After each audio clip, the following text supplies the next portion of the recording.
यांना आपण या ठिकाणी आमंत्रित करूया। डॉक्टर गिरीश कुलकर्णी आमिर खानच्या सत्यमेव जयते या कार्यक्रमातील निमंत्रित पाहुणे, देशातच नव्हे तर आता जगभरामध्ये स्नेहालयाची एक ओळख निर्माण होते या का। आणि मी विनंती करतो स्वप्नील परकोर आणि राहुल राऊत यांना, त्यांनी गिरीशजींचं या ठिकाणी स्वागत। आमच्या पिढीने बाबा आमटेंना पाहिलं, त्यांना अनुभवलं, त्यांच्याकडून प्रेरणा घेतली। येणाऱ्या आता नव्या पिढ्यांसाठी दादा खूप खूप स्वागत। आपण गेल्या अनेक वर्षांपासून अविरतपणे आपलं काम सुरू ठेवलेलं आहे आणि वयाच्या 19व्या वर्षी आपण आपल्या कामाला सुरुवात केली। इथे सगळे तरुण आहेत आणि या तरुणांसाठी तुम्ही केलेली कामाची सुरुवात आणि तिथून तुम्हाला पुढे मिळालेली सगळी पुढची वाटचाल, त्याविषयी तुम्ही थोडंसं सांगावं। धन्यवाद देवयानी आणि मनोज। मी त्याबद्दल वाटचालीबद्दल सांगतो, पण मला 1 मिनटं घेऊन हे सांगायचं आहे की मी इथं का आलो। खरं तर इथे खूप ज्येष्ठ श्रेष्ठ मान्यवर अशी मंडळी उपस्थित आहेत। कधी मला डॉक्टर अविनाश सावजींनी बोलवलं होतं इथे, आणि आज इतक्या वर्षांनंतर मला परत इथे यावं लागलं। त्याचं कारण वर्ष 2008 पासून मी या विदर्भात वराडामध्ये एक असं घोंगावणारं वादळ सारखं पाहत होतो, आणि त्या वादळाचं नाव अर्थातच अमोल मानकर। आणि अमोल आणि जयश्रीनी इथे सांजाग्राम उभं केलं, आणि त्याच्याबद्दलही मी खूप ऐकत होतो, आणि आमचा एक ऋणानुबंध होतो। जेव्हा तो पुण्याकडे किंवा पुढे मुंबईकडे जायचा तर अमोल आणि जयश्रीची आमची नगरमध्ये भेट व्हायची, गप्पा व्हायची। आमचे बरेचसे कार्यकर्ते पण असे एकमेकांशी जोडलेले, कनेक्टेड होते। पण माझं स्वतःचं सांजाग्रामला येणं झालेलं नव्हतं। तर मी आज आलो आणि तिथलं अद्भुत काम बघून मी नम्र झालो, मी थक्क झालो। तर अमोलला, जयश्रीला, त्यांच्या सगळ्या तरुणाईच्या या टीमला आणि त्यांना खूप समर्थन देणाऱ्या तुमच्या सर्व अमरावती जिल्ह्यातल्या परिसरातल्या सर्व सहृदय नागरिकांना अभिवादन करण्यासाठी मी आलो होतो, आणि मला खूप आनंद होतो आज इथं तुमच्या सगळ्यांच्या समवेत संवाद करताना। तर हे प्रारंभी नमूद करणं खूप महत्त्वाचं होतं। वीणाताईंनी पण त्याचा उल्लेख केला, पण खरोखर या ठिकाणी काहीतरी खूप सांगायचं आहे यापेक्षासुद्धा मी नमन करण्यासाठी आलो होतो, हे मला आरंभी नमूद करावंसं वाटतं। आणि आता तुम्ही मला विचारलं की या कामाची सुरुवात कशी झाली, तर कोणत्याही कामाची जी सुरुवात आहे ती एखाद्या माणसाला हृदयाला भिडणारी एखादी वेदना असते किंवा एखादा प्रश्न असतो, त्यातून त्याला वाटतं की काहीतरी करायला पाहिजे। तर मला आठवतं की मी 8वीमध्ये होतो आणि माझं गणित मला आवडत नसे, म्हणजे आजही मला गणित हा विषय आवडत नाही। पण माझ्या वडिलांनी सांगितलं की अरे तुला 10वी पास व्हायचं असेल तर गणित काही टाळता येणारा विषय नाही, ऑप्शनलला गणित नाही टाकता येत। तर मग मी म्हटलं चला बाबा लावू क्लास। आता ते म्हणले नाही तू क्लास लाव, कारण तू घरी बसून म्हणशील मी करतो तो होणार नाही। मग मी क्लास लावला त्यांनी, आणि तो क्लास जो लावला तो अशा ठिकाणी होता ज्या ठिकाणी जाताना चित्रागल्ली नावाच्या रेड लाईट एरियातून एक शॉर्टकट होता, एक लॉंग कट पण होता 1.5 किलोमीटरचा। तर माझे बरेचसे मित्र त्या लॉंग कटनी जायचे, आणि मी म्हणायचो की मी खेळणं मला खूप आवडायचं।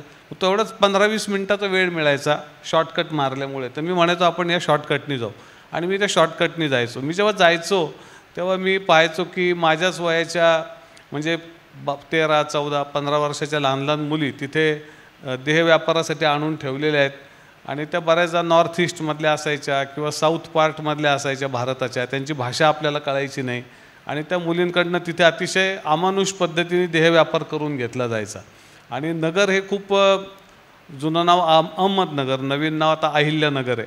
तर आमचं जे नगर गाव आहे तर ते जवळपास 1490ची स्थापना आणि 536 वर्ष जुनं गाव आहे, आणि तिथे लष्कराच्या मोठ्या मोठ्या आस्थापना आहेत। जिथं लष्कर असतं तिथे लालबत्ती बाग किंवा वेश्या व्यवसाय हा मोठ्या प्रमाणावर असतो, कारण त्या व्यवसायाला लागणारं क्लायंटल ह्या सगळ्या आर्मीच्या एस्टॅब्लिशमेंटमधनं प्रामुख्याने येत असतं।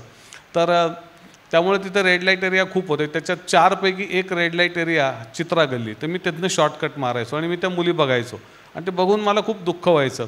मग मी कधी पाहायचो की एक गट आला आहे रिक्रूट पोरांचा, आणि त्यांनी त्यातल्या त्यात जी नवीन मुलगी आहे तिला उचललं, आणि 5-6 मुलं आळीपाळीने रिक्रूट त्या मुलीवरती बलात्कार करतायत, ती ओरडते, पळून जायचा प्रयत्न करते आणि मग तिला मारहाण केली जाते आणि जी धंद्याला तयार होत नाही त्या मुलीला म्हणजे तिच्या गुप्तांगात तिखट घालून तिला धरून ठेवलं जायचं. ती हापशापाशी गेली की तिला परत मारलं जायचं आणि तिच्या असं जाणवायचं की तिला खोकला येतोय, रक्त पडतंय, कदाचित TB झालेला असेल किंवा त्यावेळेला कुठल्याही सुरक्षित शरीर संबंधाची कल्पना नव्हती. कंडोम वगैरे या विषय सगळे 90 नंतर आले. तर मी पाहायचो की अरे त्या मुलींना बहुतेक गुप्तरोग झालेले असतील, सिफिलिस, गनोरियासारखे. म्हणजे ती नावही मला नंतर कळली, मला तोपर्यंत काय माहीत नव्हतं. आणि ते बघून माझं हृदय फार पिळवटायचं आणि असं वाटायचं काहीतरी केलं पाहिजे. पण काय करायचं ते समजण्याचं माझं वय नव्हतं, कारण मी हार्डली 13 वर्षांचा होतो, 13-14 वर्षांचा होतो. पण नंतर ज्या वेळेला मी कॉलेजमध्ये गेलो त्यावेळेला सुद्धा ती वेदना मला अशी अस्वस्थ करत होती. आणि मी जेव्हा कॉलेजला गेलो तेव्हा माझा एक मित्र एका विशिष्ट समाजातनं आलेला होता आणि आपल्याला माहिती आहे की आपल्या देशाने खूपच प्रगती केलेली आहे, पण अजूनसुद्धा आपल्या समाजामधनं अनेक वाईट गोष्टी गेलेल्या नाही आहेत. त्याच्यामधली एक वाईट गोष्ट म्हणजे जन्मावर आधारलेली जातीची प्रथा. आजही आपण त्या जाती आधारित जन्माधारित जातीच्या गटारामध्ये लडबडतो आहोत. किती सूटबूट घातलेले लोक असले तर तरी पण त्यांना मनातून एखाद्याबद्दल आपुलकी वाटण्याचं मोठं कारण जात असू शकते कुठल्याही दुसऱ्या व्यक्तीची. हे आहे वास्तव. आणि माझा जो मित्र आहे, काही जातींवर खूप वाईट असे व्यवसाय थोपलेले आहेत आपल्या सामाजिक व्यवस्थेने. म्हणजे खूप वर्ष एकाच जातीचे लोक अख्ख्या समाजाचा मैला स्वतःच्या डोक्यावरून वाहत होते.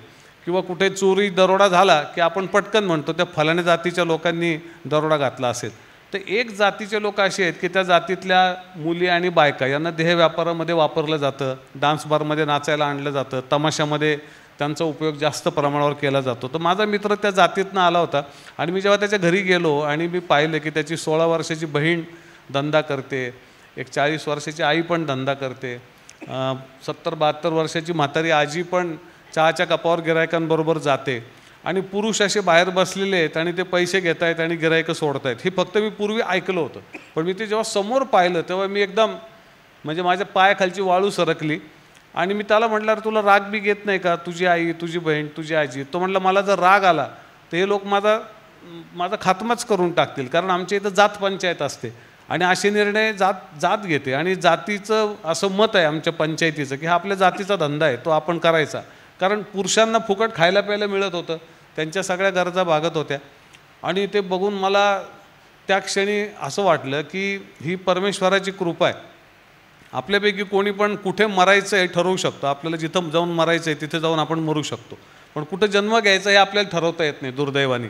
तर आपण आपला जर माझे आईवडील शिक्षक होते, समजा आपल्याला देवानी शिक्षकाच्या घरात जन्माला न घालता जर अशा ठिकाणी जन्माला घातला असता आणि आपल्याला आपली आई, बहीण, आजी इथं दिसली असती तर आपल्याला काय वाटलं असतं. या गोष्टीने मला खूप अस्वस्थ केलं आणि मला वाटलं की नाही आता काहीतरी तर मला करायलाच पाहिजे. आणि मग ती एक प्रोसेस होती. त्याच्यानंतर मी एका विद्यार्थी संघटनेमध्ये म्हणजे अखिल भारतीय विद्यार्थी परिषदेत 7-8 वर्ष काम करत होतो. मग मी अण्णा हजारेंना त्यांच्या कामामध्ये सहभागी झालो. ते आमच्या जवळच नगरच्या जवळ राळेगण सिद्धीमध्ये होतं. 86 साली मी बाबा आमटेंच्या शिबिराला आलेलो होतो इथे.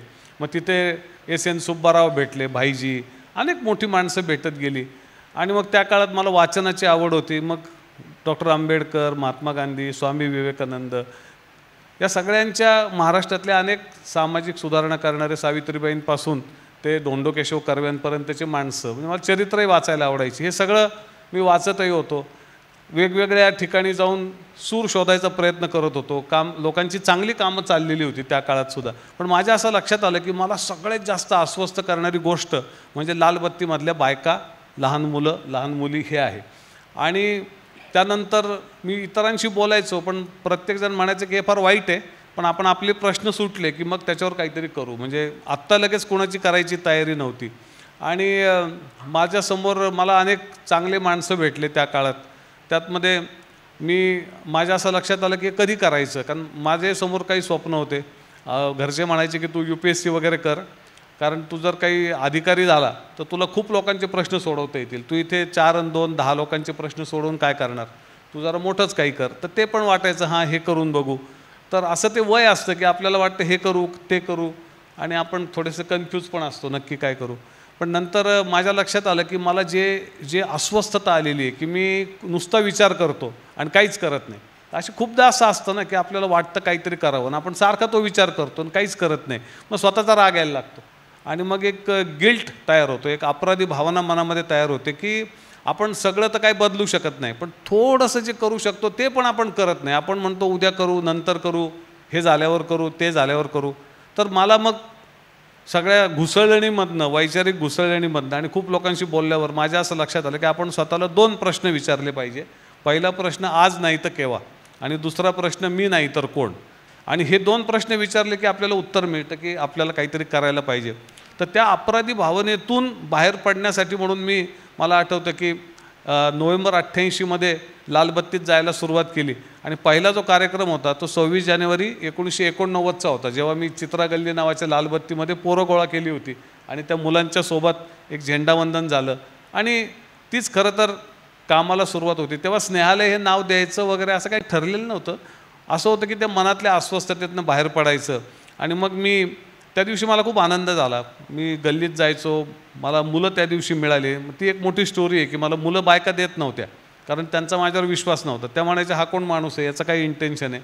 ते जे ब्रॉथेल कीपर होते, पिंप होते, ते म्हणायचे तू येऊच नको गल्लीमध्ये, एक तर तू गिराईक असशील तर ये, गिराईक नसशील तर इथं बायांशी गप्पा मारायला, टाईमपास करायला कशाला येतो. त्यांना वाटायचं की हे तरुण पोरं, आपण आणलेल्या तरुण पोरी घेऊन पळून जायला बसले. तर त्यांचा काही विश्वास असण्याचं कारणच नव्हतं माझ्यावर. आणि मी गेलो होतो आणि मला तिथेच काही सुजाण व्यवसायात आलेल्या बायका भेटल्या. त्याच्यामध्ये एक होती लता पवार. तर ती सरकारी नोकरीत होती, पण इतकी परिस्थितीनं गांजली की तिला या देह व्यापारामध्ये यावं लागलं. तिने मला खूप गोष्टी सुचवल्या, सांगितल्या, शहाणं केलं.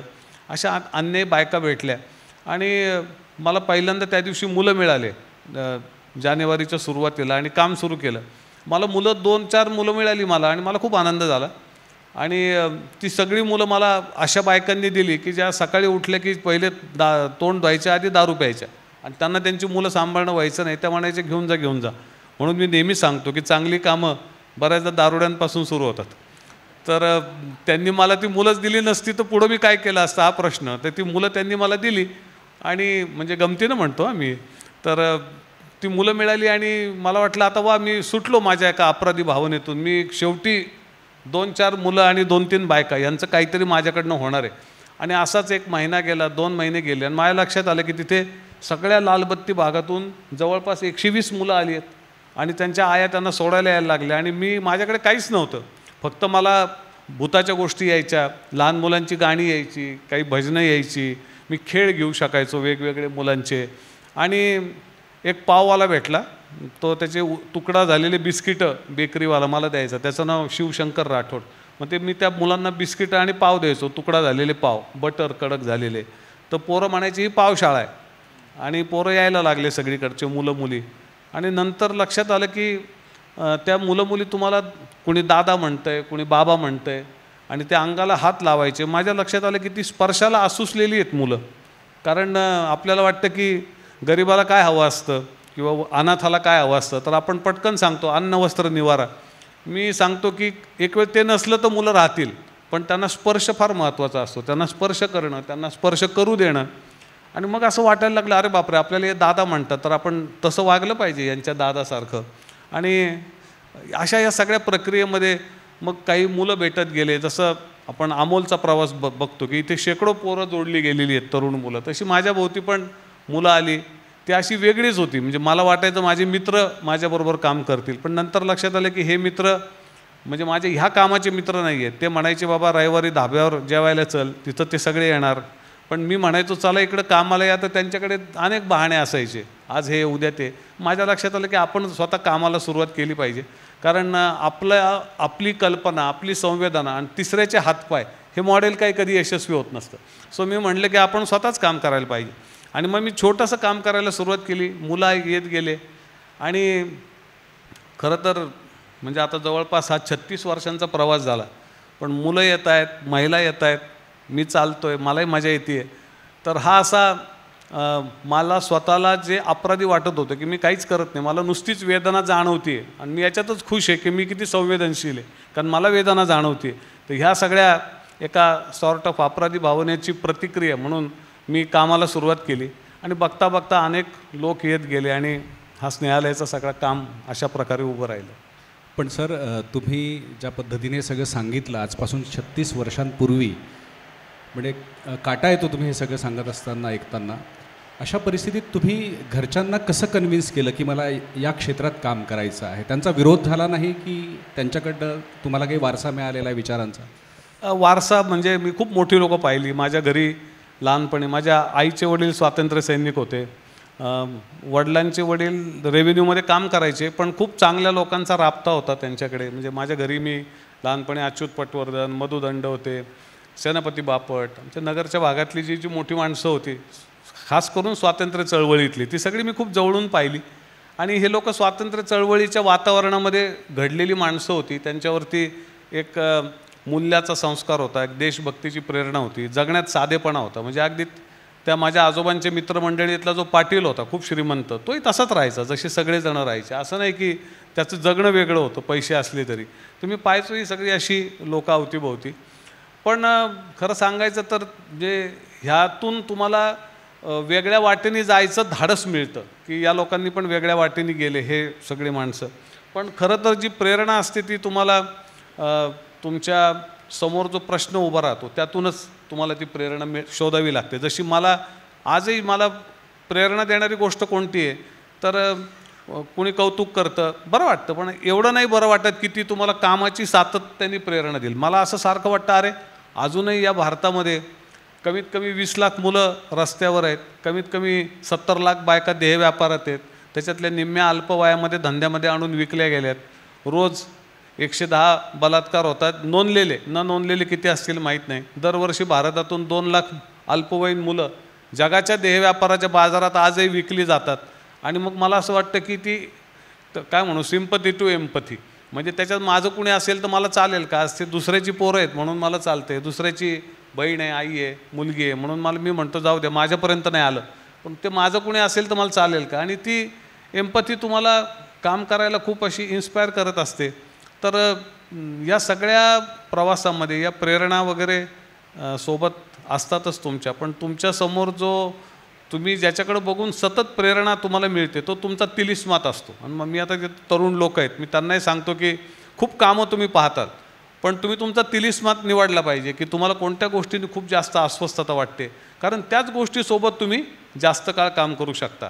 आणि जिस्ट ऑफ द स्टोरी अशी आहे की हे काम दुसऱ्यासाठी नाही आहे, हे काम स्वतःसाठी आहे.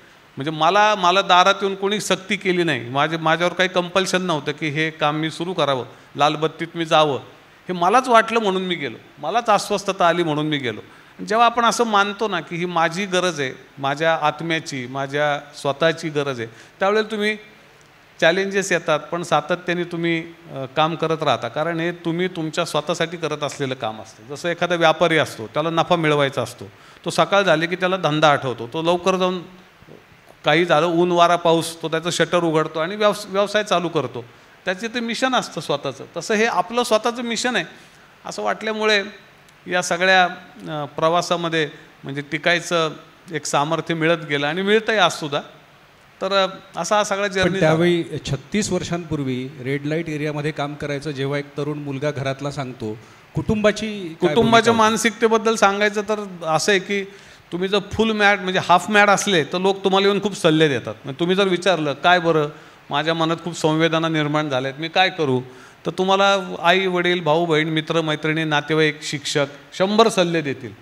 पण तुम्ही जर सांगितलं की मी आता हे करायचं ठरवलेलं आहे, तुम्हाला मला मदत करायची तर करा, नाही करायची तर तुमचा प्रश्न आहे, नाही करायची तर नका करू. तर मग लोक विचार करतात अरे बापरे हा तर आता हे करणारच आहे, मग चला याचा त्रास कमी होण्यासाठी जी काय याला मदत करायची ती करू. तर मी पहिल्यापासून फुल मॅड आहे. हाफ मॅड माणसाला त्रास होतात, ते फुल मॅड माणसाला खूप कमी त्रास होतात. तसं मला हे करायचं तर मी करूनच बघणार. आणि होऊन काय होईल, अजून 2 गोष्टी नेहमी मी विचार करतो की आपल्याला फार वेळा असं वाटतं की हे करू का नको आणि हे चिंता वाटते आपल्याला. तर मी नेहमी विचार करतो की 2 प्रश्न तरुण लोकांनी विचारले पाहिजे स्वतःला. पहिली गोष्ट म्हणजे होऊन काय होईल, म्हणजे एखादी गोष्ट तुम्ही केली होऊन काय वाईट होणार आहे त्याचा विचार करायचा. आणि दुसरी गोष्ट म्हणजे जेव्हा काही आकस्मिक वाईट अनुभव येतो, नुकसान होतं, तेव्हा 2 शब्द बोलायला पाहिजे, ते म्हणजे तरी बरं. तर तरी बरं म्हणजे काय की याच्यापेक्षा फार वाईट होऊ शकतं माणसाचं, पण आपलं फार कमीच नुकसान झालं किंवा आपल्याला थोडक्यात अक्कल मिळाली. तर मला वाटतं होऊन काय होईल आणि तरी बरं, आणि मी नाही तर कोण आणि आज नाही तर केव्हा. तर हे टेकावे आहेत तरुण पोरांसाठीचे. तर मी काम करायला सुरुवात केली. माझे आईवडील वगैरे दयाळू लोक होते आणि नंतर मला पत्नी पण माझ्या विचाराशी अनुरूप अशीच मिळाली. कारण त्यांनी मला, बघा आज जर इथं बरेचसे पालक पण आहेत, जर पालकांना त्यांच्या मुलांनी विचारलं की मला लॅपटॉप द्या तर ते देतील घेऊन, किंवा बाईक द्या. हल्ली पोरांना आयफोन पाहिजे असतो, हट्ट करतात पोरं, आणि पालक म्हणतात अरे आपल्याला काही नाही मिळालं, या पोरांना मिळालंच पाहिजे, आणि ते देतात त्यांना. चांगली गोष्ट आहे. पण तुमच्या पोरांनी येऊन तुम्हाला जर असं म्हटलं की आपल्या घरात वाड्यामध्ये खूप जागा आहे पाठीमागे, आणि मला इथे लालबत्तीतली बरीचशी मुलं आणि त्यांना सांभाळायला खोकणाऱ्या, कदाचित TB झालेल्या अशा काही म्हाताऱ्या बायका आणून ठेवायच्यात, किंवा म्हाताऱ्या म्हणजे काय, लालबत्तीत म्हाताऱ्या बायका म्हणजे 40शीच्या पुढच्या बायका. कारण 40शीच्या पुढं इतक्या नवीन नवीन मुली येत असतात, 40शीच्या पुढच्या बायकांना गिरायकं शोधण्यासाठी मागे पळावं लागतं, किंवा गल्लीच्या तोंडावर जाऊन उभं राहावं लागतं, किंवा मग अजून वेगवेगळ्या मार्गांनी ग्राहक मिळवावे लागतात. तर गल्लीची म्हणजे लालबत्तीची भाषा म्हणजे 40शीच्या वरच्या बायका म्हणजे समजा वृद्ध, किंवा ज्यांचं फारसं काम नाही राहिलं लालबत्तीमध्ये, अशा बायका. तर त्यांना मला घरी आणून ठेवायचं. तर काय पटकन कुणी पालक हो म्हणतील का? माझे आईवडील हो म्हणाले, माझा भाऊ हो म्हणाला. पुढं माझी पत्नी जेव्हा आमच्या घरात आली तेव्हा या महिला मुली होत्या, आणि ती माझी पहिली मुलगी प्रेग्नंट होती. माझी बायको निहार, तिच्या माझ्या मुलीचं नाव, ती आईच्या प्राजक्ताच्या पोटामध्ये होती. तर त्यावेळेला सुद्धा आमच्या घरामध्ये 4 HIV बाधित बायका होत्या, आणि आमचं एक सहजीवन होतं. आम्ही एकत्र स्वयंपाक करायचो, एकत्र राहायचो. तर मला असं वाटतं की माझ्या घरच्यांनी खूप मला मदत केली, पण त्यांना हे माहिती होतं की हा वेडाच माणूस आहे, आणि मी त्यांना सांगायचो जर मी घरात नाही आणल्या, त्यांना जर मला आणता नाही आलं तर मला तिथं राहायला जावं लागेल. माझ्यासमोर दुसरा पर्यायच नाही, मला त्यांच्याबरोबर राहायचं आहे, त्यांच्यासोबत मला त्यांच्यासाठी काम करायचं आहे. तर माझ्यासमोर 2 पर्याय, आयदर मीच त्यांना आणतो नाही तर मीच तिकडे जातो. तर ते म्हणले बाबा त्यांनाच तिकडे घेऊन ये, जाऊ दे. तर एक चांगली मदत त्यांनी मला केली. एकदा काय झालं की माझे वडील रिटायर झाले, सहज सांगतो, मदत किती केली. ते स्वयंपाक करायचे, माझे घर शाकाहारी घर, पण माझ्या इथं TB झालेले मुलं होती काही. तर माझे वडील त्यांच्यासाठी अंडं उकडायचे, आणि ते काय करायचे, अंडं उकडायचे, बाहेर उकडायचे घराच्या, आणि त्या पोरांना बाहेर बोलवायचे. म्हणजे घरात नको बाबा, आपलं सोवळ्याचं घर आहे, पण ते पोरांना बाहेर बोलून त्यांना अंडे खायला घालायचे. कारण ते म्हणायचे हे पोरं अंडे नाही घातले तर जगणार नाहीत. तर ते इतके स्वतःला ट्रान्सफॉर्म त्यांनी केलं, बदललं त्या माणसांच्या पेक्षा. आणि वडिलांची एक छोटी गोष्ट सांगतो की मला आम्हाला स्नेहालयाच्या कामासाठी लागून असलेली एक जागा विकत घ्यायची होती, आणि ती एका व्यापारी माणसाची होती, आणि तो बराच धार्मिक आध्यात्मिक होता. पण जेव्हा आम्ही व्यवहाराला बसलो तर तो म्हणला की तुम्हाला निम्मे पैसे याचे कॅशमध्ये द्यायला लागतील. अरे आम्ही म्हटलं की तू एवढा आध्यात्मिक माणूस आहे आणि तू हे ब्लॅकचे पैसे कशाला घेतो? तो म्हणला धंदा वेगळा, धर्म वेगळा. मग ठीक आहे बाबा, तुझी इच्छा. आता हे पैसे कोणी द्यायचे? तर माझ्या वडिलांचे PFचे वगैरे पैसे मिळाले होते. मी त्यांना म्हटलं बाबा मला पैसे द्या, आणि त्याची तुम्हाला काही पावती मिळणार नाही, काही नाही, अशा कामासाठी पाहिजे. ते म्हणले अरे तू विचार कर, एवढंच म्हणले मला ते. परत दुसऱ्या दिवशी मी म्हटलं बाबा पैसे द्या, माझी जागा जाईल, कारण त्याच्या खूप मागे लागलेले आहेत लोक, मला ही जागा हॉस्पिटलसाठी पाहिजे. आमचं आता तिथं हॉस्पिटल आहे, caring pads hospital and research centre. माझ्या वडिलांनी काहीही न बोलता मला बँकेत घेऊन गेले, आणि एका कोऑपरेटिव्ह बँकेत त्यांचे ते सगळे पैसे त्यांची मी आटापिटा करतो. आणि त्यामुळं लोकांना हे फक्त माझं काम न वाटतं त्यांचं वाटतं, आणि म्हणून हे लोक जोडले जातात आणि दीर्घकाळ काम करतात. आता माझ्याबरोबर जे सुरुवातीला म्हणजे मी सुरुवातीला स्नेहालयाचा अध्यक्ष होतो जेव्हा मी संस्था काढली तेव्हा, कारण मला माणसंच मिळत नव्हते. तर त्या 89 ते 93 या काळात मी अध्यक्ष होतो. तर त्या काळामध्ये माझ्याबरोबर असलेले माझे सगळे कार्यकर्ते आणि सहकारी हे माझ्याबरोबर आजही जोडलेले आहेत, आणि आम्ही आज सगळे फक्त कार्यकर्ता म्हणूनच काम करतो. आमच्यात कोणी पदाधिकारी वगैरे काही नाही. आता 3रेच लोक आहेत, म्हणजे आमची 5वी जनरेशन आज काम करते तिथे पदाधिकारी म्हणून. पण आम्ही सगळे त्या प्रेमाच्या धाग्याने आणि त्या ओनरशिपनी जोडलो होतं. आम्हाला सगळ्यांना वाटतं की हां हे आपलं आहे, आणि हे सगळ्यांचं सारखंच आहे. असं नाही की मी संस्था स्थापन केली म्हणून माझं थोडंसं जास्तच आहे, असं नाही. तर मला असं वाटतं की ही ओनरशिप देणं, कामाची इन्व्हॉल्व करून घेणं, ॲक्नॉलेजमेंट देणं. आपल्या इथं लोक शाबासकी द्यायला इतकी कंजूशी करतात आणि ॲक्नॉलेजमेंट द्यायला कंजूशी करतात. जसं की आता बरेच प्रकल्प आहेत, स्नेहालयाचे 27 वेगवेगळे प्रकल्प आहेत. पण जर तुम्ही आम्हाला ॲक्नॉलेज केलं तर मी तुम्हाला पटकन सांगेल साहेब ते बालभवनचं काम आहे ना, 2000 झोपडपट्टीतल्या मुलांबरोबर आम्ही काम करतो, त्याच्याशी माझा संबंध नाही. तो हनीफ शेख नावाचा आमचा मुलगा आहे, त्यालाच तुम्ही ते ॲक्नॉलेजमेंट दिली पाहिजे. तर मला असं वाटतं की ह्या पण गोष्टी असतात की जसं गांधीजींचं असतं की असते म्हणजे दुसऱ्याचं श्रेय घ्यायचं नाही. गांधीजींच्या बऱ्याच व्हॅल्यूजवर आम्ही प्रॅक्टिस केलेली आहे, त्याच्यात एक काय असते, दुसऱ्याचं श्रेय घ्यायचं नाही, ज्याचं श्रेय त्याला मिळालं पाहिजे, ज्याची ॲक्नॉलेजमेंट त्याला मिळाली पाहिजे. तर अशा मार्गांमुळं मला वाटतं की एक ओनरशिप डेव्हलप होते खूप जणांची संस्थेमध्ये आणि निर्णय प्रक्रियेमध्ये आम्ही प्रत्येकाला सहभाग देतो. मला एकच मत आहे, मी फाउंडर आहे म्हणून माझं मत हे सुपर मत नाही आहे. अनेक जणं बसतात, चर्चा करतात आणि प्रत्येकजण आपलं मत सांगतो, मी पण माझं मत सांगतो, पण माझ्या मताची किंमत एकच आहे. तर हे मला वाटतं की एक डेमोक्रटायझेशन इन्स्टिट्यूशनच्या आतमध्ये जेव्हा होतं तेव्हा खूप लोक जोडली जातात आणि ती तुमच्याबरोबर चालत राहतात आणि त्यांना ते काम त्यांचं वाटतं.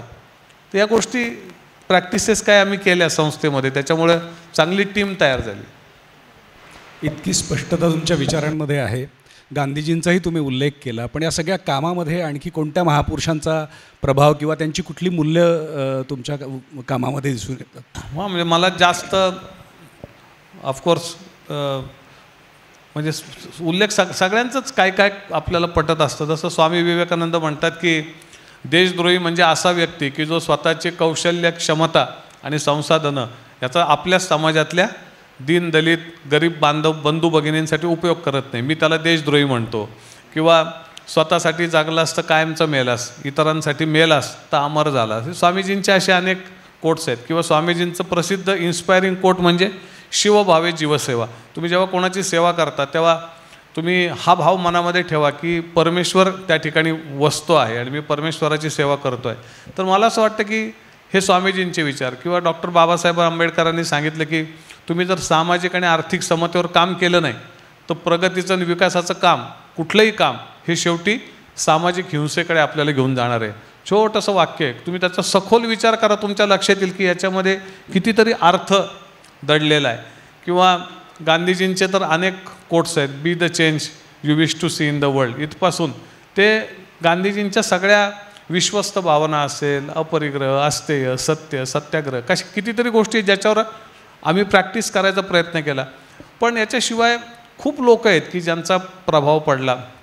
उदाहरणार्थ म्हणजे आणि तो त्या वेळेला पडत असतो, म्हणजे घटना प्रसंग. उदाहरणार्थ करोनाच्या वेळेला आमचं चाललं होतं की आता काय करायचं. बऱ्याचशा संस्थांनी आपलं काम बंद केलं किंवा लाभार्थींना घरी पाठवलं, कर्मचाऱ्यांचे पगार निम्मे अर्धे केले किंवा लोकांना काढून पण टाकलं.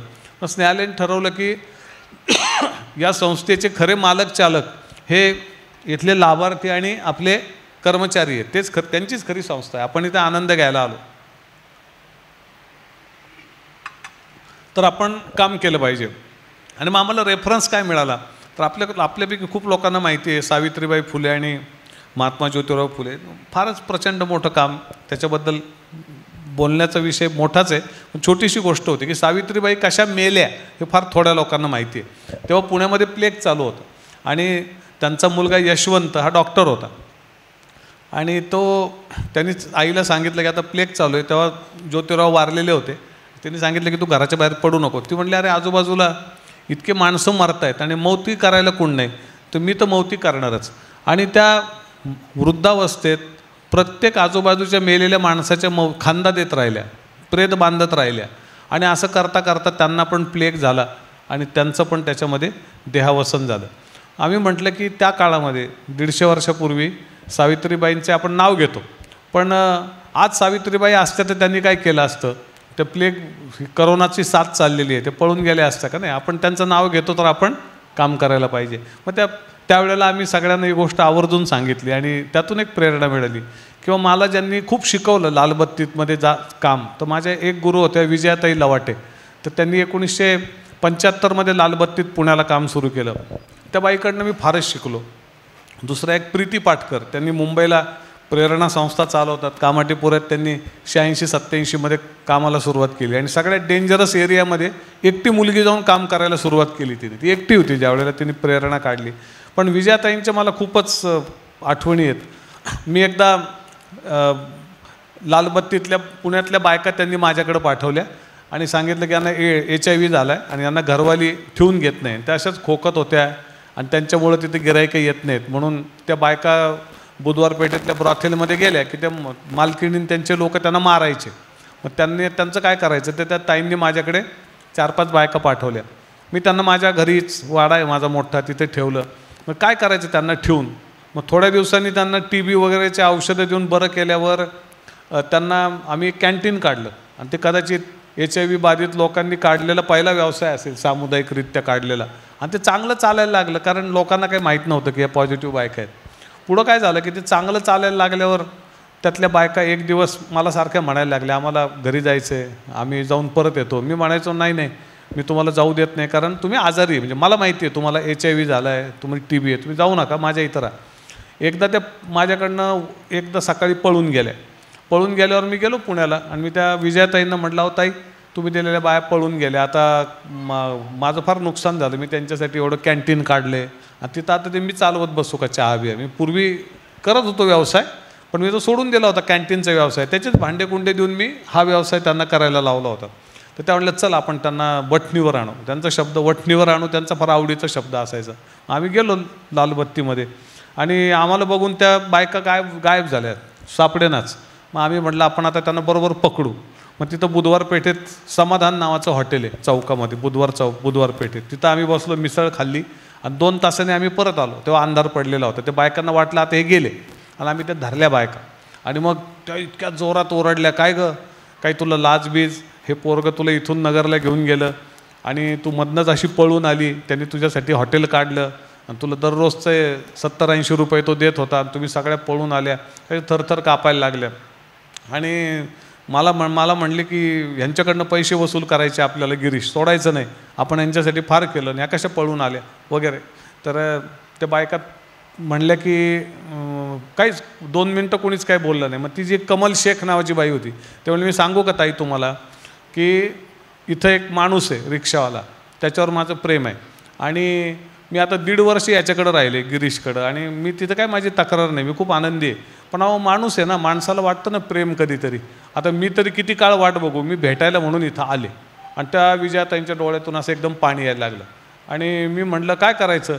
त्या म्हटलं अरे जाऊ दे, आपण मूर्ख आहे, माणसं आहेत ना अरे ही सुद्धा शेवटी. मला त्या क्षणी एकदम एक नवीन गोष्ट कळली की आपण ज्यांच्यासाठी काम करतो ते माणसं आहेत, हे आपण विसरता कामा नये. आपल्याला खूप राग येतो, आपल्याला वाटतं आता आपले ते मालकीचेच झालेले आहेत आणि त्यांनी आपल्या मनासारखं वागलं पाहिजे, आपण एवढे उपकार केले म्हणजे त्यांनी आता असंच प्रतिसाद द्यायला पाहिजे. ज्या क्षणी आपण विसरून जातो की ती माणसं आहेत त्या क्षणी आपण माणसासाठी काम करत नाही, आपण आपल्या हौशेसाठी किंवा आपल्या व्हीमसाठी काम करतो. तर छोटीशी गोष्ट होती.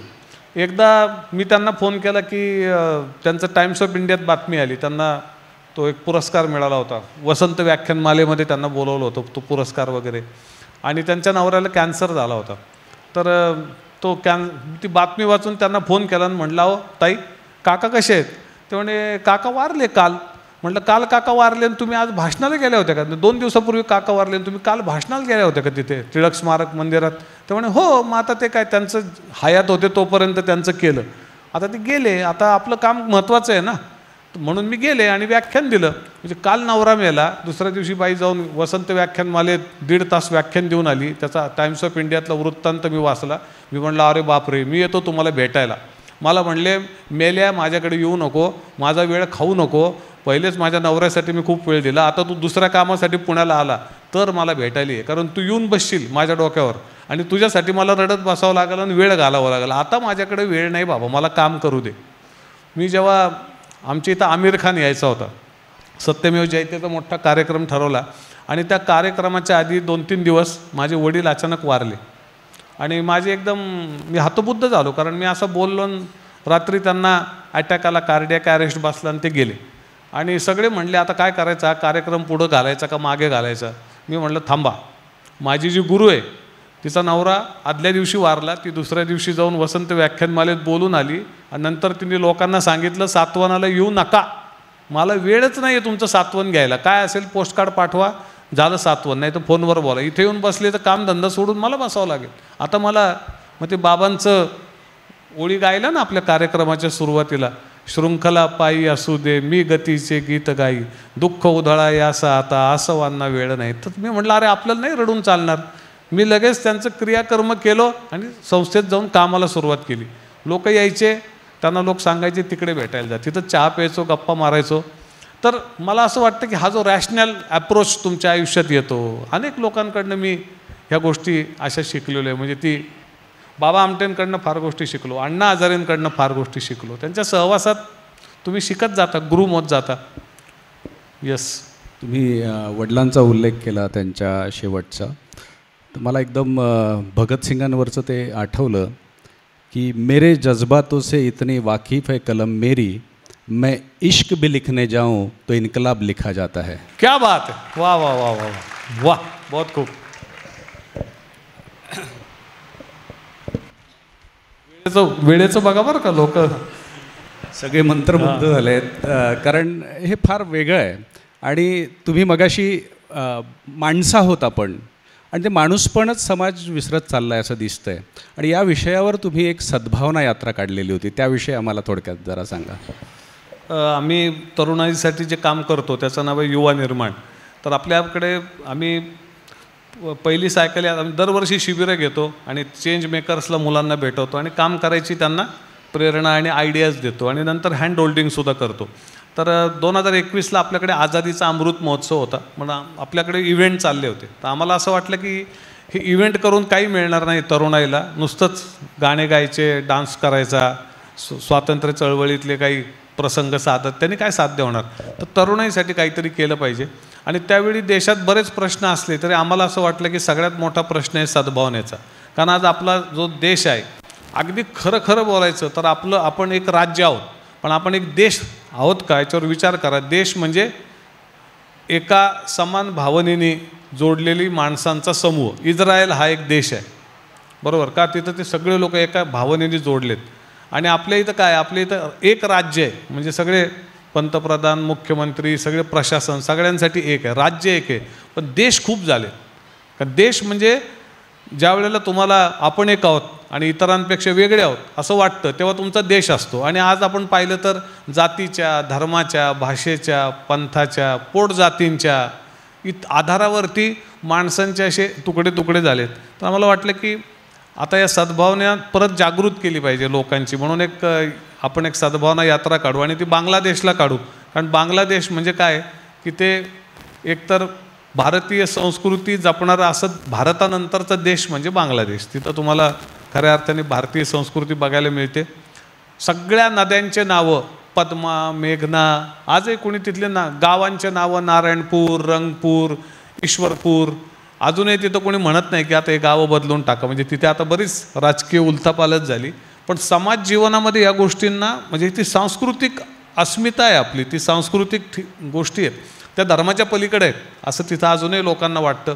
आम्ही म्हटलं की आपण तिथं जाऊ. आणि तिथं काय जायचं तर त्या आपल्या भारताच्या फाळणीच्या वेळेला तिथल्या हिंदूंचे जीव वाचवायसाठी गांधीजी इकडून नवाखालीला गेले. आणि त्याच्या आधी तिथे खूप कत्तली चालू होत्या. आणि गांधीजींनी लोकांच्या मनामधला प्रेम आणि सद्भाव जागृत करून हिंदूंच्या कत्तली थांबवल्या. नाही तर तिथे एकही हिंदू दिसला नसता. आजही बांगलादेशमध्ये 9% हिंदू राहतात. आणि जर तुम्ही लोकसंख्येचा विचार केला, 18 कोटी लोकसंख्येत 9% म्हणजे तशी मोठीच पॉप्युलेशन होती ती संख्येवाईज पाहिलं तर. तर तिथं त्यांनी तो संदेश आहे तो समजून घेण्यासाठी म्हणून नोआखालीला आम्ही नगर ते नोआखाली अशी एक सायकल यात्रा काढली. 150 मुलं, 55 दिवस, आणि आम्ही 5 राज्य आणि 2 देश यांना जोडणारा प्रवास केला. आणि या मुलांना आम्ही रस्त्यामध्ये भारतामधले बदल घडवणारी शेकडो माणसं भेटवली. आणि त्यांना मुलांचे 2च प्रश्न असतात तरुण मुलांचे, बदलायचं आहे पण संसाधनं कुठनं येतील, माणसं कुठनं येतील, पैसे कुठनं येतील, माणसं कुठनं येतील. खूप लोकांनी याच्यावर मार्ग काढले, त्यांना ती मुलं भेटले. मग कलकत्त्याच्या झोपडपट्टीत हजारो मुलांना शिकवणारा जादूगार मामून अख्तर भेटला. आपली ITतली भारी नोकरी सोडून IIT IIMचा टॉपर असलेला आणि आत्ता ज्याला पद्मश्री मिळालं तो आमचा विनायक लोहाणी भेटला. त्याची परिवार केंद्र नावाची संस्था. असंख्य लोकांना भेटलो. मदर तेरेसाची सक्सेसर आहे, म्हणजे तिचं काम जी जगात बघते, तिचं नाव सिस्टर प्रेमा, ती आम्हाला तिथे भेटली. आणि अशा असंख्य बदल घडवणाऱ्या लोकांना आम्ही भेटवत होतो. तरुण मुलांना सायकलवर आम्ही जायचो. आम्ही कुठं हॉटेलमध्ये राहिलो नाही, लोकांनी दिलेलं जेवायचं आणि सार्वजनिक जागी राहायचं. गुरुद्वारा, धर्मशाळा, मंदिरं, मशीद अशा सगळ्या ठिकाणी आम्ही राहिलो. आमच्याबरोबर मुली होत्या मोठ्या संख्येनं. तर ही सगळी यात्रा चालू असताना मुलांना खूप काही गोष्टी समजल्या. तरुण मुलांना जे काहीतरी जगण्यासाठी एक पर्पज शोधत होते. आम्ही एकदा गेलो झारखंडमध्ये. तिथं आम्हाला कळलं की इथे 80 किलोमीटरवर एक बाई आहे आणि ती बाईने 10,000 हेक्टर जंगल वाचवले, 10,000 हेक्टर. आम्ही म्हटलं अरे बापरे, ह्या बाईला तर भेटलंच पाहिजे. त्या बाईचं नाव जमुना टुडू. आणि आम्हाला कळलं की तिच्यावर हे जे सगळे जंगल माफिया अधिकारी खूप हल्ले झाले, तिचं मारहाण झाली आहे आणि ती बाई फार जिद्दीने ते लढते. मग आम्ही सायकल म्हणले एक दिवस एक्स्ट्रा 180 किलोमीटर होतील, पण आपण करू. आम्ही गेलो तर बायका काम करत होत्या आणि त्याच्यात ती बाई होती. तर आम्ही विचारलं की जमुना टुडू कोण आहे, तर ते म्हणले आमचं काम झाल्यावर सांगतो. तिथे बायका झाडं लावायचं काम करत होत्या. आणि आम्ही त्या बाईला जेव्हा आमची सगळी मुलं भेटली तर त्या बाईला विचारलं की बाई तू एवढं जीवावर उदार होऊन हे जंगल का वाचवलं. मग नंतर तिला वकील भेटले सुप्रीम कोर्टातले काही चांगले, त्यांनी तिथं सुप्रीम कोर्टाने पण आदेश दिला आणि ती तोड बंद झाली सगळी. तर ती म्हणली काय आहे की माझ्या आईवडिलांनी मला समृद्ध जंगल दिलं म्हणून माझं आत्तापर्यंतचं जीवन चांगलं गेलं. आता माझे मुलं मला विचारतील आमच्यासाठी काही ठेवलं आहे का तू, तर निदान तेवढं तरी जंगल मला त्यांच्यासाठी ठेवलं पाहिजे. खरं तर जंगल मी जास्त ठेवायला पाहिजे पण ते शक्य नाही. आणि म्हणून माझी धडपड पुढच्या पिढ्यांसाठी चाललेली आहे. आणि आम्ही म्हटलं की कुणीतरी म्हटलं अरे हिला 2018मध्ये पद्मश्री मिळालेलं होतं. म्हणून आम्ही म्हटलं तो आपको पद्मश्री मिला था क्या, ती म्हणली हां मिला था. म्हटलं कुठं आहे तुझं सायटेशन. तिने पोत्यातनं एक सायटेशन काढलं. आमचे लोक म्हणले ये तो बहुत अच्छा साइटेशन है, बहुत अच्छा है क्या, तुम ले जाओ, मेरे को क्या करना है जंगल में, इसको रख के क्या करूँगी. पोरांना कळलं की देश बदलणारी माणसं मुंबई दिल्ली अशा ठिकाणी बसलेली नाही आहेत. देश बदलणारी माणसं बेहरागोराच्या जंगलात बसली आहेत. ते अंगठे बहादूर आहेत, त्यांना काही कळत नाही पण ते देश वाचवत आहेत. तर मुलांना हे सगळे असे साक्षात्कार झाले आणि ह्यांच्याकडं कोणती संसाधनं नाही आहेत, संस्था नाही आहे, फंडिंग नाही आहे, पण ते देश वाचवत आहेत. तर मला असं वाटतं की आम्ही कल्पनांनी मुलांना समृद्ध केलं. मग परत 2023मध्ये पण आम्ही एक यात्रा काढली, दुसरी भारत बांगलादेश यात्रा. त्याच्यामध्ये पण मुलं सहभागी झाले. एकच गोष्ट सांगतो, आम्ही तिकडे गेलो तेव्हा खूप लोक म्हणले की फार तिथं भयंकर अनुभव आले असतील ना, सगळे मुसलमान. तर मी म्हटलं की आम्ही जिथं गेलो एक गाव आहे त्याचं नाव आहे श्रीरामपूर. तिथे गांधीजी राहिले नवाखालीमध्ये असताना. पत्र्याचं घर होतं, टपरी. तिथं आम्ही गेलो आणि तिथे आम्हाला 93 वर्षांचा माणूस भेटला, अबुल कलाम भुईया, आणि अजून असे 2-4 लोक भेटले. त्यांनी सांगितलं की आम्ही 12 वर्षाचे होतो जेव्हा गांधी इथं आले होते आणि आम्ही त्यांच्याबरोबर सर्व धर्म प्रार्थनेमध्ये सहभागी व्हायचो. आणि त्या माणसाने सांगितलं की गांधीजींचं ऐकून आमच्या सगळ्या आजूबाजूच्या वाडीतल्या लोकांनी जे हत्यारं उचललेले होते ते खाली टाकून दिले. कारण बिहारमध्ये कत्तली चालल्या होत्या, त्याची प्रतिक्रिया म्हणून इकडे लोक हिंदूंना मारत होते. तर आम्ही खाली टाकल्या. आणि मी म्हटलं गांधीजींचं काय आठवतं. ते म्हणे गांधीजी प्रार्थनेमध्ये सहभागी झालेल्या मुलांना लहानशी लेमनची गोळी द्यायचे. म्हटलं अजून काय आठवतं. आणि त्यांनी आम्हाला आश्चर्यचकित करून टाकलं. त्यांनी खणखणीत आवाजात रघुपती राघव राजाराम आम्हाला म्हणून दाखवले. हे मला गांधीजी आठवतात. त्यांच्याकडून शिकलेलं भजन आहे. अजूनही मला जेव्हा लहर येते, मला आठवणी येतात, तेव्हा मी हे भजन म्हणतो. आणि म्हटलं आजूबाजूच्या लोकांना काय वाटतं, तर ते सहभागी होतात, बसतात.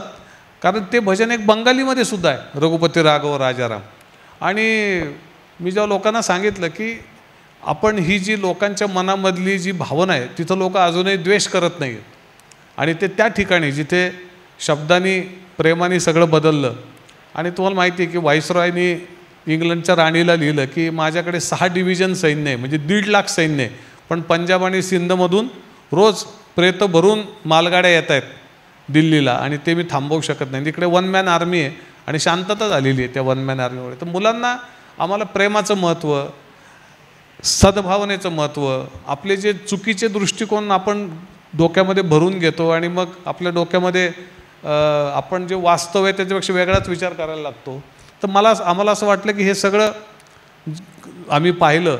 आणि तिथल्या पोलीस अकॅडमीमध्ये, आर्मीच्या अकॅडमीमध्ये आम्ही घेऊन गेलो सगळ्या मुलांना. आणि तुम्हाला पण आश्चर्य वाटेल, बांगलादेशच्या पोलीस अकॅडमीमध्ये, आर्मी ट्रेनिंग अकॅडमीमध्ये नामदार गोपाळकृष्ण गोखले, लोकमान्य टिळक यांच्या मोठ्या मोठ्या प्रतिमा अशा लावलेल्या आहेत बरं का. आज आहे रवींद्रनाथ आहे, प्रत्येक गावात रवींद्रनाथांचा पुतळा आहे, प्रत्येक गावात रवींद्र संगीत ऐकलं जातं. तर आपल्या अवतीभोवती जे भारतीय संस्कृतीचं म्हणजे प्रभाव आहे आणि माणसं जे आपल्याशी जोडलेली आहे, तर आम्हाला असं वाटलं की मुलांना ते पर्स्पेक्टिव्ह समजलं. आणि मला असं वाटतं की तो एकमेव देश आहे आपला शेजारी ज्याच्याशी आपले चांगले संबंध ठेवणं हे आपले नेहमी हिताचं आहे. बाकी तर कोणी मित्र नाही राहिलेला आपल्या अवतीभोवती. तो एकमेव देश आहे जिथे भारतीय संस्कृतीच्या पाऊलखुणा आहेत. सगळ्या म्युझियममध्ये तुम्ही जा, तिथे जैन काळ, हिंदू काळ, सगळ्या काळांमधल्या मूर्त्या, तिथली संस्कृती अशी नीटपणे जपलेली आहे. म्हणजे एवढी तर भारतातल्या संग्रहालयात सुद्धा तुम्हाला दिसणार नाही. तर एक नवीन पर्स्पेक्टिव्ह आम्ही मुलांना द्यायचा प्रयत्न केला आणि त्यातून आलेल्या मुलामुलींनी खूप वेगवेगळी सामाजिक कामं सुरू केली. छोटीशी सुरुवात केली. मला वाटतं पुढच्या 10 वर्षात सद्भावना सायकल यात्रेमधल्या मुलांची अनेक चांगली कामं तुम्ही पाहताल.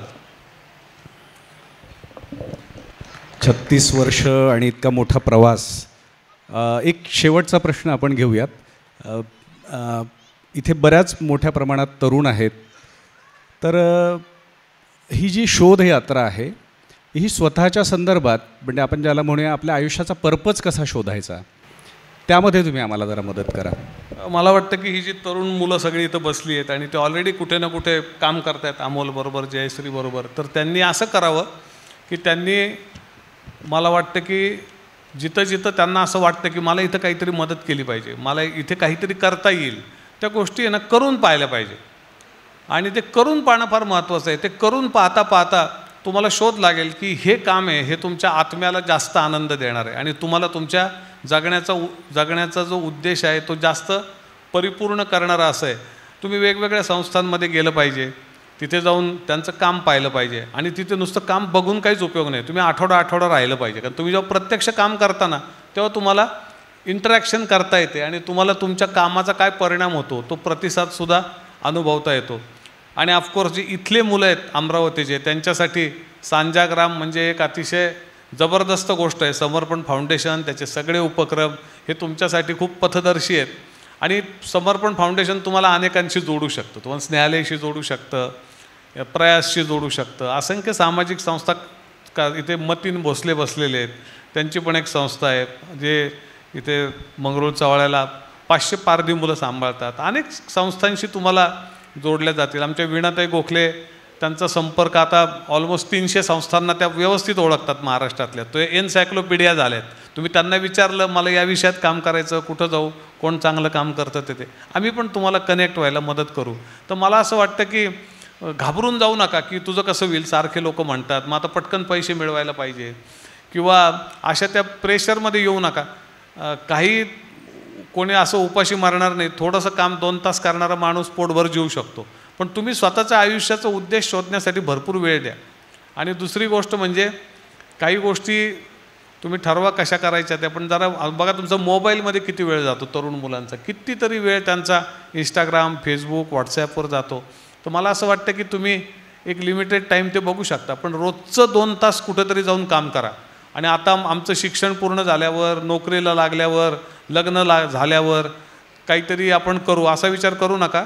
तुम्ही आज नाही तर केव्हा आणि मी नाही तर कोण हा विचार करा. आणि आज 1 तास 2 तास आठवड्यामधला रविवारचा दिवस हा कुठंतरी आसपास इतकी चांगली कामं आहेत तिथे जाऊन तुम्ही तो घाला. निश्चितपणे तुम्हाला तुमचा पर्पज शोधता येईल. आणि बरीच चांगली पुस्तकं आहेत, त्याची यादी सावजी सरसुद्धा तुम्हाला देतील. पण मॅन्स सर्च फॉर मिनिंग नावाचं पुस्तक नक्की वाचा. विक्टर फ्रँकेल नावाच्या माणसाने लिहिलं, मराठी अनुवाद आहे, अर्थाच्या शोधात नाव आहे त्याचं. अशी चांगली पुस्तकं पण थोडीशी वाचा, म्हणजे तुम्हाला पर्पज शोधायला मदत होईल. आणि yes, you are welcome to Snehalaya आणि सगळ्या संस्थांमध्ये तुमचं स्वागत आहे. थँक्यू. अशी माणसं आणि असे कार्यक्रम आपल्या हृदयामध्ये तुरटी फिरवण्याचं काम करतात. मला म्हणजे आपण जेव्हा घरून या कार्यक्रमासाठी निघालो तेव्हा एक रीतेपण घेऊन कदाचित आपण निघालो असेल, पण मला खात्री आहे आता आपल्या हृदयामध्ये एक फूल फुललं असेल. एकीकडे समाजातील वातावरण दूषित होत असताना आपण बघतोय, जाती धर्म द्वेषातून अंधकार वाढताना बघतोय, माणसापासून माणूस दुरावत असताना, माणसांच्या संवेदना बोथट होत असताना समर्पण प्रतिष्ठान वेगळेपणाने काहीतरी चांगले करण्याचा प्रयत्न करत आहे. ही तरुणाई महिनाभरापासून दिवस रात्र झटत होती, धडपडत होती. मला वाटतं आपल्या सगळ्यांच्या प्रयत्नांचे हे सुंदर फलित आहे. तुम्ही अनुभवत असाल आपली एकमेकांशी आज मैत्री झाली आणि आपल्याच आयुष्याशी आपली दोस्ती झाली. वंदनीय राष्ट्रसंत तुकडोजी महाराजांनी ग्रामगीता या ग्रामनाथाला अर्पण केली. त्या ग्रामगीतेत एक ओवी सुंदर आहे की भंगलेल्या मानव मूर्ती त्यांच्या सेवेतच ईश्वर भक्ती, तो वसा आणि वारसा घेऊन अमोलदादा आणि जयश्रीताई ग्रामगीतेतील प्रेरणा घेऊन त्या सांजाग्रामला काम करत आहे. माझी आपल्या सगळ्यांना विनंती आहे की आपल्या आयुष्यात आपल्याला जर वेळ मिळाला तर आपण निश्चितपणे त्या ठिकाणी भेट द्यावी. आणि यानंतर आपण राष्ट्रवंदना घेऊ. राष्ट्रवंदनेनंतर या कार्यक्रमाची सांगता होईल. एक साथ सावधान. तन मन धन से सदा सुखी हो भारत देश हमारा, सभी धर्म पंथ पक्ष को दिल से रहे प्यारा. विजयी हो विजयी हो विजयी हो भारत देश हमारा. निर्भय हो यह देश की माता मंगल कीर्ति कराने. सत्यशील निर्मल मन से वीरों को उपजाने. सद्गुणी हो यह देश की जनता जीवन सुख सजवाने. रंग राव पंडित भिकारी सबको सुख दिलवाने. विजयी हो विजयी हो विजयी हो भारत देश हमारा. स्पृश्य हटे यह सारा देश कलंक मिटाने. सबके मन कर्तव्यशील हो धन उद्योग बढ़ाने. सबका हो विश्वास प्रभु पर अपनी शक्ति बढ़ाने. ब्रह्मचार्य अध्यात्म दैवी गुण घर घर में प्रगटाने. सारा भारत रहे सिपाही शत्रु को दहशाने. टुकड़ा दास कहे स्फूर्ति हो वी सबको भक्ति कराने. विजयी हो विजयी हो विजयी हो भारत देश हमारा. धन मन धन से सदा सुखी हो भारत देश हमारा. भारत देश हमारा. भारत माता की भारत माता की भारत